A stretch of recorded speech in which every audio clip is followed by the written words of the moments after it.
ताज housing complex से बोल रहा हूँ। आप लोग जल्दी पहुंचिए। ओके।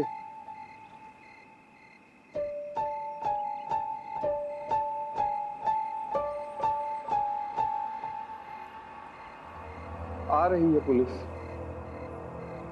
एक तो अकेले रहते थे सदानंद साहब, किसी ने इनके बेटे को इन्फॉर्म किया कि नहीं? जी मैंने फोन किया है इनके बेटे को, इलाहाबाद से आता ही होगा। अभी शाम में ही हम सारे सीनियर पार्क में गप्पे लड़ा रहे थे। गुड नाइट हुआ और ये घर के लिए निकल लिए। सर हमें पांडे जी ने फोन करके बिल्डिंग में लाइट ठीक करने के लिए बुलाया था। हम जैसे ही गेट खोल के अंदर आए तो देखा। किसका है ये कुत्ता? कौन पाल रखा है? अरे मिश्रा जी कह रहे थे पुलिस से परमिशन लेके मैं घर घर की तलाशी करवाता हूँ। क्या अंकल, कब से बोला है आपको सीसीटीवी लगवाने के लिए? अभी सीसीटीवी लगा होता तो पता चल जाता ना। लगवा देंगे बेटा, लगवा देंगे। वही तो, अगर आप लगवाते तो ये पता चल जाता कि ये किधर से आया और किधर गया है, सब दिख जाता कैमरे के अंदर।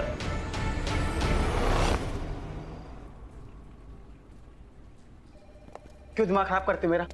बोला ना पापा को लेके आओ, मिल जाएगी पेंशन। सर देखिए बात को समझिए, वो जीवन प्रमाण पत्र दे रहा हूँ मैं आपको, प्लीज एक बार चेक करिए। उससे बात नहीं बनेगी, खुराना साहब को आना ही पड़ेगा। तो देखिए वो चल फिर नहीं सकते, उनकी तबीयत बहुत खराब रहती है। एक बार बात को समझिए प्लीज। हमको क्यों समझा रहे हो? सरकार को समझाओ, नियम है। खुराना साहब को लेके आओ, अपनी शक्ल दिखा देंगे, पेंशन मिलने लगेगी। सर मैं कह रहा हूँ ना, चल फिर नहीं सकते। नहीं हो सकता मतलब नहीं हो सकता। जाओ प्लीज सर, प्लीज एक बार। बोला ना, जाओ सर। आपको मेरी जरूरत हो तो फोन कीजिए। Okay, thank you.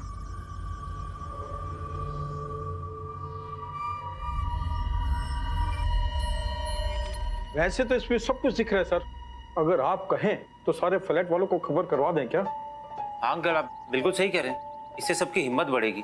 सर्कुलर भिजवा देते हैं सबको। अरे नहीं नहीं, अभी इसकी कोई जरूरत नहीं। अब ये ना ही दिखे तो बेहतर है। क्यों अंकल? हर एक फ्लोर पे सीसीटीवी लग चुका है। कुत्ता कौन से घर से निकलता है और किसका कुत्ता है ये तो पता चले। हाँ सर, हम तो हर समय नीचे बैठे रहते हैं, लेकिन हमने आज तक किसी बड़े कुत्ते को इधर से आते जाते हुए देखा नहीं। तो फिर ये कुत्ता ही है या कुछ और है?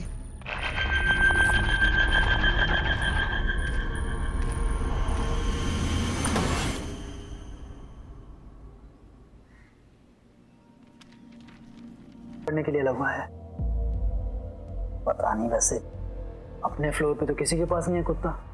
खैर पकड़ा जाए तो बेहतर है। 2 डेथ्स हो गई हैं, पता है आपको? थोड़ा पानी पी लीजिए। हाँ ये लीजिए।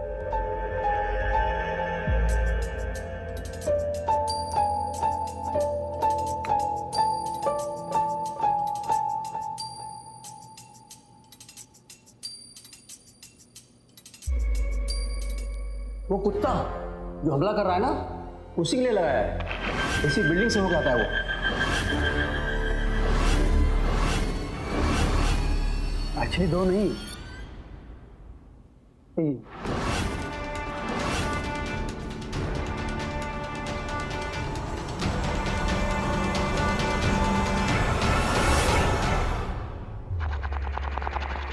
हाँ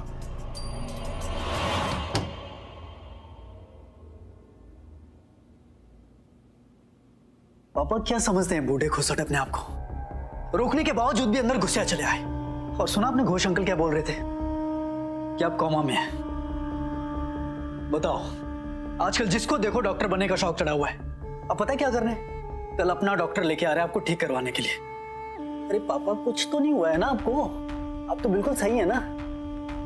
कुछ नहीं हो सकता मेरे पापा को। बकवास कर रहे हैं सब लोग, बकवास कर रहे हैं निहायती।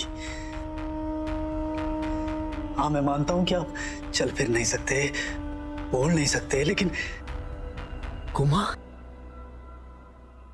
बकवास। कुछ नहीं हुआ है आपको, ठीक हो जाएंगे आप। चलिए आपके लिए खाना तैयार करता हूं मैं। हाँ सो जाइए।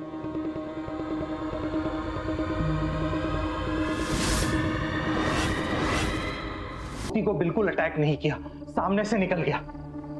और अब इस बिल्डिंग में सीनियर सिटीजन्स, पापा और अंकल। मैं अभी आता हूं। मैं भी आता हूँ जरा। पापा पापा पापा पापा विनोद, पापा बहुत डर गए।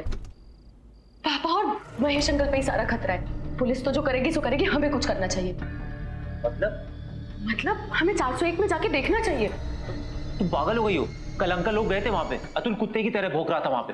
पर देखना तो पड़ेगा ना। पर कैसे? देखो, सोसाइटी ऑफिस में हर फ्लैट की एक डुप्लीकेट चाबी होती है, वो लेकर चलते हैं।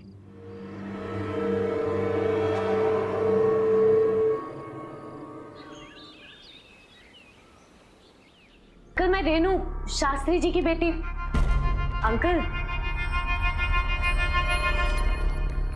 ये तो ना कुछ बोल रहे हैं ना कुछ सुन रहे हैं।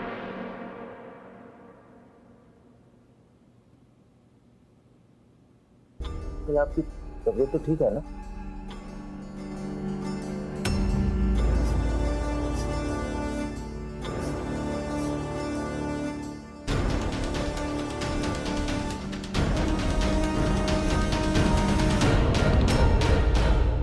ये तो मर चुके हैं।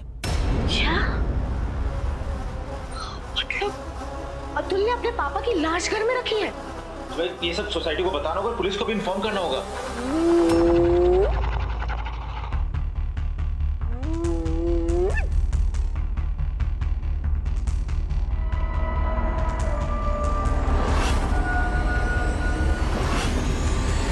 तो एक में वो जानवर 401 में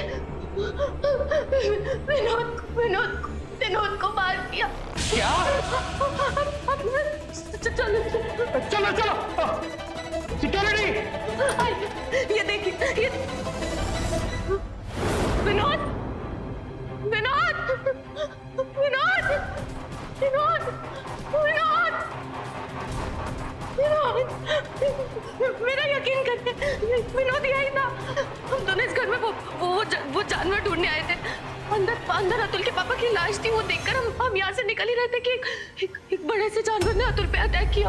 उसकी गर्दन पे दांत मारे और विनोद। वॉचमैन, विनोद को ढूंढो। अच्छा सर।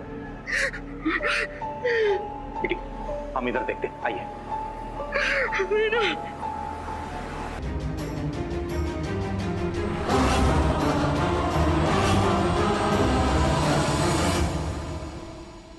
ये जानवर जो कुछ भी है, उस घर से, खुराना से तो कोई ना कोई कनेक्शन है उसका। और हमने तो सारा घर छान मारा, कहीं कोई जानवर नहीं था। और वो खुराना की लाश देखी थी, कितनी भयानक थी। अंकल, वो तो सड़ चुकी थी। अभी तो मुझे बड़ा डर लग रहा है। अभी तक जितने मारे गए सब सीनियर सिटीजन थे, और अब हम। घबराइए मत, बस आज की रात है, निकाल लो। सुबह तक उसका अंतिम संस्कार हो जाएगा। यार, ये खुराना तो कितना जिंदा दिल इंसान होता था।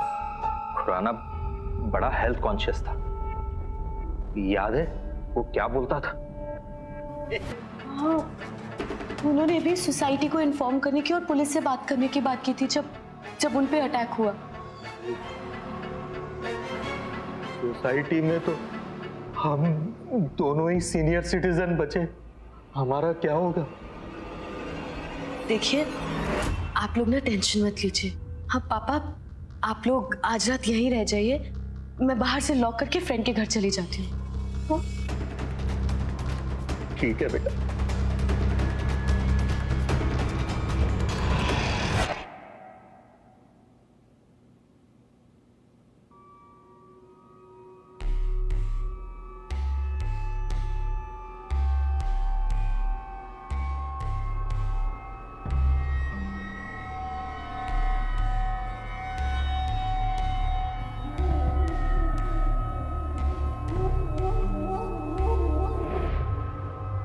इतना ज्यादा क्यों सोचते हैं आप?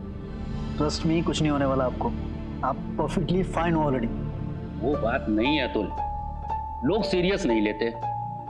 मैं बहुत कुछ करता हूं अपने हेल्थ के लिए। जैसे कि क्या?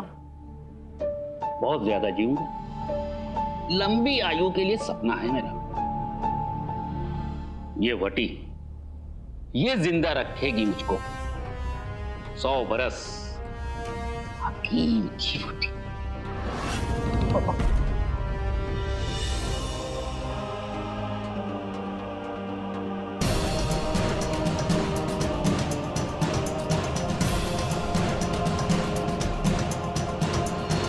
ये वटी, ये जिंदा रखेगी मुझको हकीम की वटी। वो वटी जरूर पापा की अलमारी में होगी।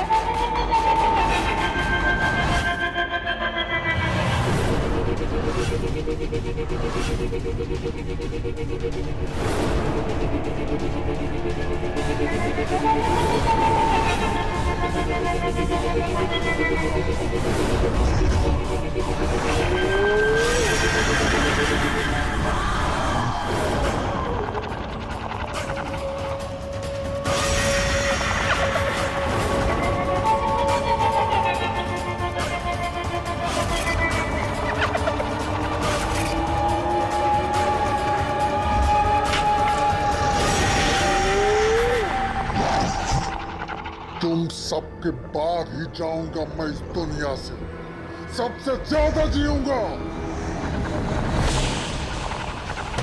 मैंने ही दी थी उनको। लंबी आयु की जिद थी तुम्हारे पापा को। ये वाटी लाकड़ के शरीर उसकी हड्डियों से बनी थी। वो लाकड़ मध्य प्रदेश के जंगलों में मिला था मुझे, मरा हुआ। तुम्हारे बाप को बोला था मैंने, अच्छे और बुरे दोनों नतीजे हो सकते हैं इस वटी के सेवन से। देख लो, लगता है बुरा ही हुआ। लाकड़ की रूह जिंदा थी उसकी हड्डियों में। उस वटी में बाप के शरीर में लाकड़ जग गया।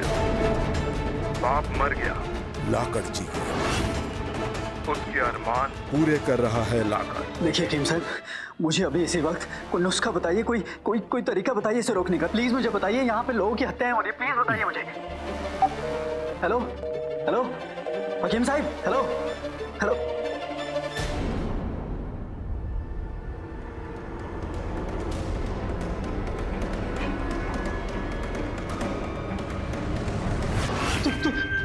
तू निकल जा मेरे बाबा के शरीर से।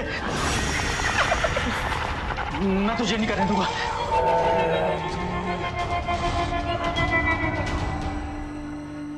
तू बदनामी कर रहा है ना मेरे पापा की। नहीं छोड़ूंगा तुझे मैं।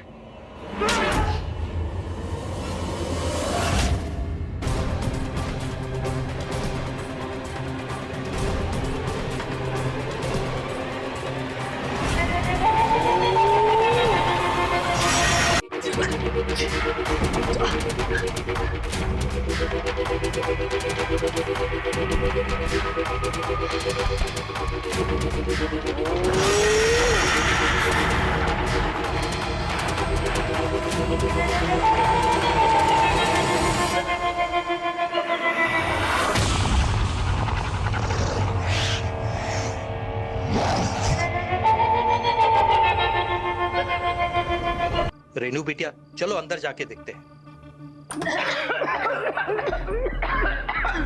क्या हो रहा है यहाँ पे? ये क्या?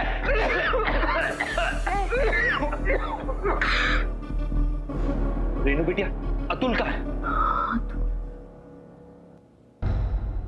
वो रहा।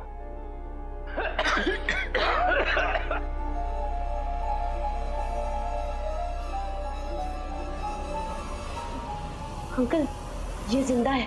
सिक्योरिटी, एम्बुलेंस को बुलाओ। जी साहब, अभी बुलाता हूँ। अतुल, अंकल पुलिस को फोन करिए ना। Hello police station, A wing 401 में जल्दी आ जाइए।